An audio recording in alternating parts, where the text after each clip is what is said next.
नमस्कार दोस्तों, ECCE educator भर्ती को लेकर बात करेंगे। जब नोटिस जारी हो गई उसके बाद भी आखिर आवेदन कब से स्टार्ट होंगे। अभ्यर्थी जो हैं वो इंतज़ार कर रहे हैं आवेदन के लिए। अभी तक जो है पोर्टल नहीं खोला गया है, अभी तक आवेदन नहीं प्रारंभ हो गए हुए हैं और बहुत सारे अभ्यर्थी अपने अपने ज़िलों को लेकर जो है उनका प्रश्न बन रहा है कि हमारे ज़िले में कब से आवेदन स्टार्ट होंगे, कब से आवेदन स्टार्ट होंगे। तो इसी विषय को लेकर यहाँ पर चर्चा करने वाले हैं कि क्या कुछ संभावना है, किस ज़िले में पहले आवेदन हो सकते हैं, क्या पहले आवेदन होना या फिर लेट आवेदन होना उसमें किसी का नुकसान होगा। क्योंकि ये भर्ती जब आपकी एक साथ या फिर इतने पदों को लेकर जो भी सूचना आपको ऑफिशियल नोटिस के माध्यम से देखने को मिली है, तो इसमें सीनियर जूनियर वाला कोई भी जो चीज़ें हैं वो तो होंगी नहीं। मान लीजिए किसी ज़िले में हो सकता है 2 दिन पहले आ जाए नोटिफिकेशन और किसी ज़िले में 2 दिन बाद आए, तो उससे आपको बहुत ज़्यादा परेशान नहीं होना है। बात करेंगे यहाँ पर क्या BA BSc दोनों ही शामिल होंगे। जैसा कि आपके नोटिफिकेशन में, विज्ञापन में आप देखेंगे योग्यता में BA BSc मांगा गया है। अगर आपने BA या BSc कुछ भी किया है ग्रेजुएशन में होम साइंस सब्जेक्ट से, तो वो या फिर NTT या डिप्लोमा आपका जो है वो होना चाहिए, जो प्री प्राइमरी के लिए जो कि ज़रूरी है। प्री प्राइमरी में जो जो है आपकी क्वालिफ़िकेशन में मांगता है। मेरिट कम रहेगी या फिर ज़्यादा, किसको मिलेगा फ़ायदा, इन सभी विषयों को लेकर चर्चा करेंगे। और साथ ही साथ एक नई भर्ती को लेकर जानकारी मिली है जो कि आप यहाँ पर न्यूज़पेपर के माध्यम से देख पाएंगे। उससे संबंधित सूचना से भी आप सभी को अवगत कराएंगे। तो वीडियो में लास्ट तक बने रहें। एक छोटा सा निवेदन आप सभी से, अगर इस चैनल पर नए हैं तो चैनल को सब्सक्राइब कर लें। वीडियो पसंद आए तो लाइक शेयर भी ज़रूर करें। तो यहाँ पर आप सभी देखेंगे प्रदेश में 9,368 कृषि सखियों का चयन होगा और इन ज़िलों का चयन किया गया है।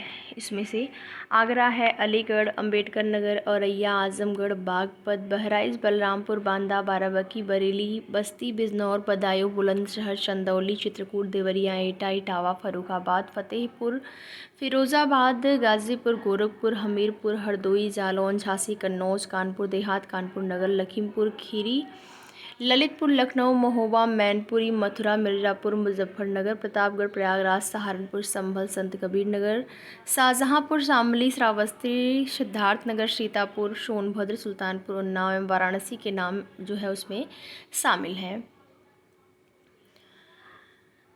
प्रदेश के 54 जिलों में, ठीक है, इन 54 जिलों में 9,368 कृषि सखी नियुक्त होंगी जो किसानों की प्राकृतिक खेती के गुर सिखाएंगी। इन कृषि सखियों का चयन जो है वो ग्रामीण आजीविका मिशन के तहत गांव में गठित स्वयं सहायता समूहों की सबसे अधिक शिक्षित महिलाओं के बीच से किया जाएगा। ये सखियाँ प्राकृतिक खेती के लिए चयनित जिलों में प्राकृतिक खेती के मुख्य निवेश मसलन जैसे आपका बीजामृत, जीवामृत, दशपर्णी, घन जीवामृत, अग्नि अस्त्र, ब्रह्मास्त्र, नीमास्त्र, प्रमाणित जो बीज हैं तैयार करने के तरीके किसानों को सिखाएंगी।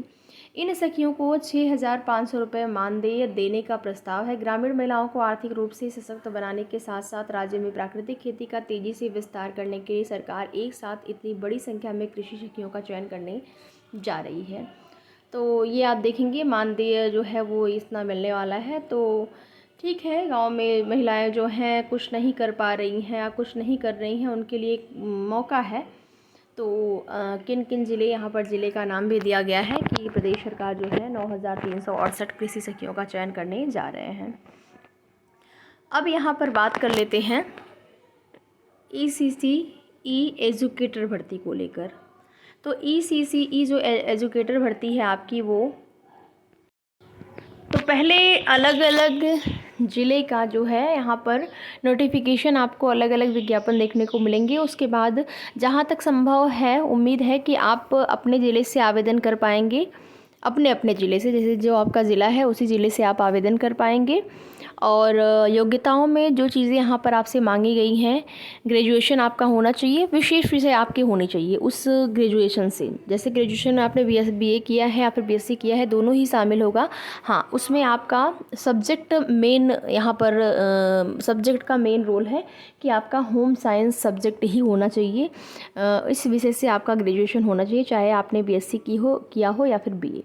2 साल या 3 साल इसको लेकर थोड़ा सा कन्फ्यूज़न है। वैसे 3 साल वाले बिल्कुल श्योर होंगे, 2 साल वालों के लिए थोड़ा सा यहाँ पर हो सकता है कि दिक्कत हो, बट 3 साल वाले बिल्कुल श्योर हैं। अगर आपके तीनों साल में ये विषय हैं तो फिर आप बिल्कुल कंफर्म है कि आप आवेदन कर पाएंगे। साथ ही साथ आपका जो डिप्लोमा मांगा गया है, जैसे एनटीटी वगैरह, वो डिप्लोमा है। अगर कई ऐसे अभ्यर्थी होंगे जिनके पास एनटीटी डिप्लोमा भी होगा और ग्रेजुएशन में ये विषय भी होंगे, तो वो आपके ऊपर डिपेंड करता है कि आप किसी से भी फॉर्म भर दीजिए। वैसे उचित यही होगा कि जिसमें आपके मार्क्स ज़्यादा होंगे, क्योंकि मेरिट के आधार पर भर्ती होनी है, एग्ज़ाम तो होने नहीं वाला है, तो मेरिट के आधार पर भर्ती होनी है। तो आप लोग जिसमें ज़्यादा आपके मार्क्स होंगे, मान लीजिए एनटीटी आपने किया, एनटीटी में ज़्यादा है तो एनटीटी आप लगा दीजिएगा, ठीक है। अगर आपने ग्रेजुएशन में आपका ज़्यादा नंबर है तो आप ग्रेजुएशन लगा दीजिएगा। तो इसमें कुछ ऐसा नहीं है कि हाँ वरीयता दी जाएगी ग्रेजुएशन वालों को या फिर एनटीटी वाले को, दोनों समान ही रहेगा। बस जो है आपके पास ये क्वालिफ़िकेशन आपका होना चाहिए, ठीक है। तो उम्मीद करते हैं बहुत जल्द ही यहाँ पर आपको नोटिफिकेशन देखने को मिलेगा अलग अलग ज़िले में। अभी आवेदन स्टार्ट नहीं हुआ है, आपको परेशान नहीं होना है, और आवेदन जैसे ही स्टार्ट होता है आप सभी को उसकी सूचना दी जाएगी। वीडियो में लास्ट तक बने रहने के लिए आप सभी का बहुत बहुत धन्यवाद।